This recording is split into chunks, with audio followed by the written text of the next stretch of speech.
안녕하세요, 부천나입니다. 오늘 여러분들과 함께 알아볼 내용은 바로 여기 보금자리론 대출에 대해서 한번 알아볼 건데, 이 보금자리론 대출의 대상 한도가 늘어난다고 합니다. 그래서 이 부분까지 한번 알아보도록 할게요. 그래서 영상 보시기 전에 좋아요랑 구독 한번 부탁드릴게요. 보금자리론에 대해서 자세하게 설명드리기 전에 먼저 뉴스 기사를 보시면 현재 대상 집값이 기존에는 6억입니다. 근데 이 6억을 9억 이하로 확대하는 방향으로 추진을 한다고 하는데, 과연 왜 9억까지 늘리는지 한번 보시면, 자, 여러분들 여기 보시는 게 지금의 현실입니다. 자, 실제로 2017년 4월에는 서울의 매매가 기준으로 6억 이하 아파트 비중이 웬만한 지역들은 전부 다 50%가 넘죠. 그러니까 한마디로 2017년 당시만 해도 한 6억이 중간 정도 가격이었습니다. 그렇다 보니까 당연히 대상 주택도 많고 보금자리론을 받을 수 있는 이 주택들도 상당히 많았던 거죠. 자, 근데 이게 불과 5년 만에 6억 이하 아파트를 찾아볼 수 없게 됐어요. 자, 현재 성동구 같은 경우는 50%가 넘었었는데, 자, 0%입니다. 나머지 지역들도 전부 다 1% 미만이기 때문에 지금 정부에서 해준다는, 즉 서민들한테 대출을 해준다는 이 보금자리론이 실제로 쓸모가 없게 돼버린 거죠. 그래서 사실상 이 보금자리론 대출을 받기 위해서는 이 서울에서는 불가능하고 거의 이제 경기도나 지방으로 내려가야 가능한 정도였습니다. 자, 그러면 기사 내용을 조금 보시면 9억 원으로 원상복구하는 방안을 검토하고 있답니다. 자, 원상복구라는 말은 뭐죠? 기존에 9억이었단 소리죠? 자, 이게 2017년에 서민들에게 혜택을 집중하겠다며 주택 가격 상한을 9억 원에서 6억 원까지 내렸다고 합니다. 자, 이 말은 서민들은 9억짜리 집에서 살지 말란 말인가요? 자, 이건 좀 이상하죠? 어쨌든 2017년에 6억 원까지 내려갔고 지금 이 6억 원까지 내려간 금액을 다시 9억 원까지 올린다라고 얘기를 하고 있는 거죠. 그리고 또 하나 얘기가 나오고 있는 게 바로 50년 만기 보금자리론도 검토를 하고 있답니다. 자, 이 50년으로 가면 뭐가 줄어드냐면 바로 이 DTI랑 DSR을 산정할 때 그 퍼센테이지가 줄어듭니다. 그렇다 보니까 실질적으로 받을 수 있는 대출 금액이 늘어나는데, 자, 현재 주택가격 9억으로 늘어났다라고 가정을 했을 때 연소득 5천만 원이신 분이 얼마나 더 받을 수 있냐면, 기존 30년이었으면 4억 1,800만 원이었지만 50년으로 늘어나면 5억까지 받을 수 있는 거죠. 그래서 한 8천만 원에서 9천만 원 정도 더 늘어나기 때문에 본인 부담금을 줄일 수 있다라고 알고 계시면 될 것 같아요. 자, 그러면 이제부터 본격적으로 보금자리론 대출은 한국주택금융공사에서 실행하고 있는 대출 중에 하나인데, 나머지 대출로는 적격대출이랑 디딤돌 대출도 있습니다. 그럼 각 대출별로 특징을 한번 보시면, 주택 가격 같은 경우는 원래 기존에는 6억 이하였는데, 자, 이게 지금 9억 이하까지 늘어난다라고 하죠. 그래서 지금 적격 대출이랑 동일하게 되는 거고, 다음 디딤돌 대출은 5억 이하입니다. 다음 대출 한도 같은 경우는 현재 적격 대출이 가장 많이 나오고, 대출이자 같은 경우는 현재 5월 기준으로 지금 상당히 많이 올랐습니다. 적격 대출이 가장 비싸고 디딤돌 대출이 가장 싸죠. 보금자리론은 중간이다라고 알고 계시면 되고, 자, 소득 제한도 여기는 연소득 7천만 원이야. 그다음 적격 대출은 없기 때문에 만약 소득이 높으신 분들은 여기 적격 대출로 가시는 게 맞겠죠.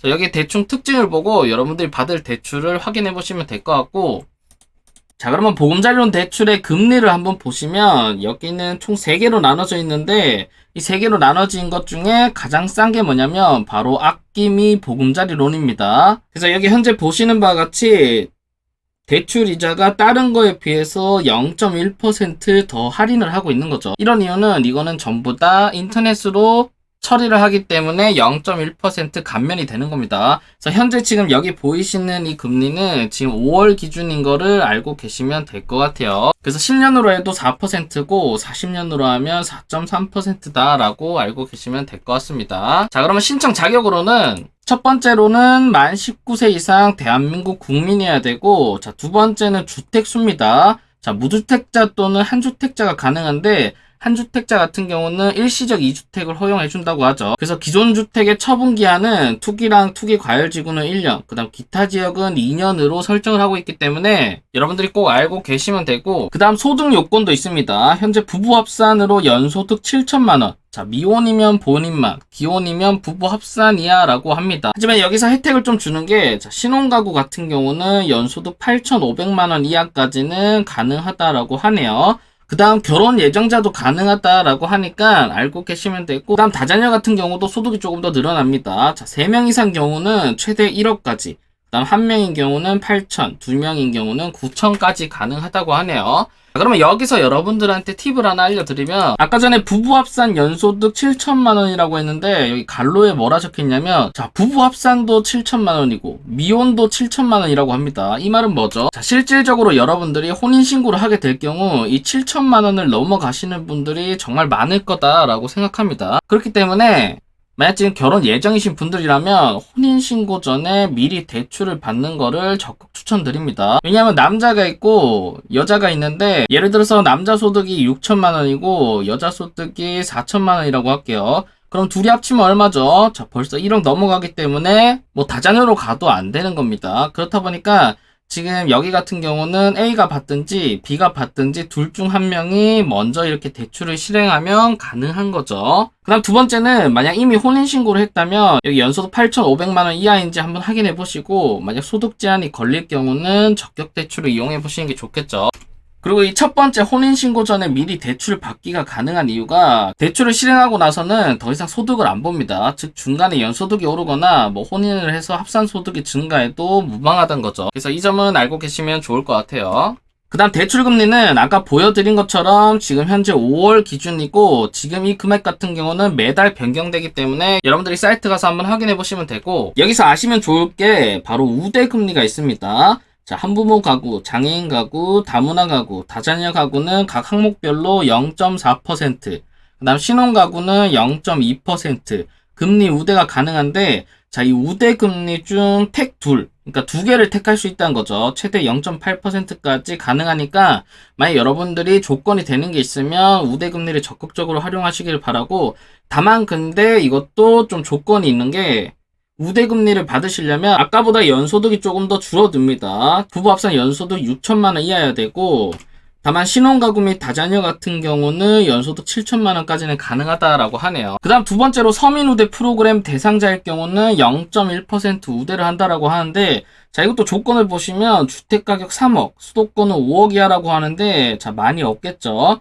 그다음 부부 합산 소득 4,500만 원 이하, 여기에 조건 되시는 분들은 이것도 혜택 받아보시면 좋을 것 같고, 자, 그 다음 미분양 관리지역 내 미분양 아파트 입주자 전용 보금자리론을 이용하는 경우는 0.2%까지 우대해준다고 합니다. 그래서 부부 합산 연소득 8천만 원 이하, 그 다음 신청일 현재 무주택자, 그 다음 최초 수분양자, 여기 조건을 전부 다 만족하면 0.2%까지 가능하다라고 하고, 그 다음 안심주머니 앱에서 금리 우대 쿠폰을 발급받은 경우는 다시 0.02%가 가능하다고 하네요. 그래서 이것도 꼭 챙겨보시는 게 좋을 것 같고, 그 다음 가족사랑 우대금리라고 해서 보금자리론 신청인의 직계 존비속, 배우자 직계 존비속까지 포함해서 전세나 월세 자금 보증 또는 주택연금을 이용하고 있을 경우는 0.1%까지 더 해준다고 하니까 여러분들이 해당되는 거는 전부 다 찾아가시는 게 좋겠죠. 그 다음 대상주택으로는 아파트, 연립주택, 다세대주택, 단독주택만 가능하고, 원래 6억 원까지였지만 자, 지금 이게 9억까지 늘어난다라고 하는 거죠. 그러면 이 9억의 기준은 뭐냐라고 한번 보시면, 시세랑 감정평가액, 그 다음 매매가액 중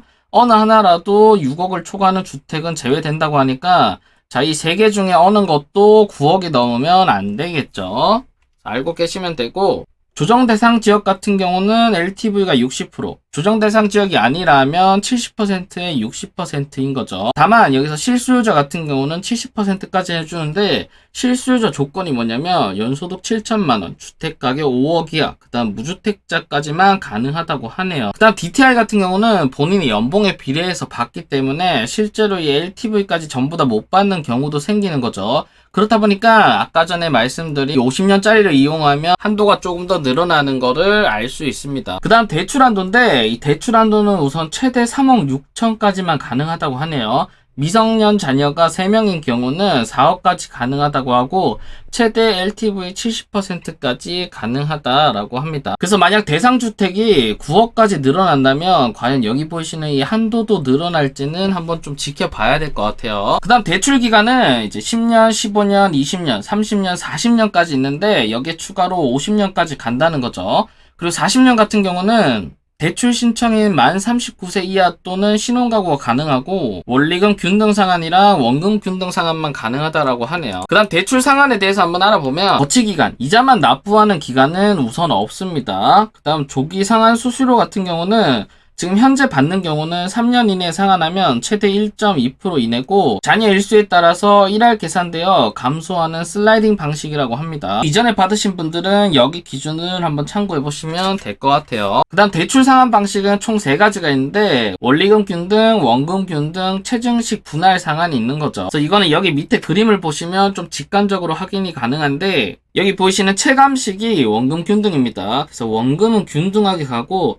이자를 처음에는 많이 내고 나중에는 적게 내는 구조인 거죠. 원리금 균등 같은 경우는 총 내는 금액은 일정합니다. 그래서 여기에 맞춰서 처음에는 이자를 많이 내기 시작하고 점차 줄어들고 원금은 점점 높아지는 구조인 거죠.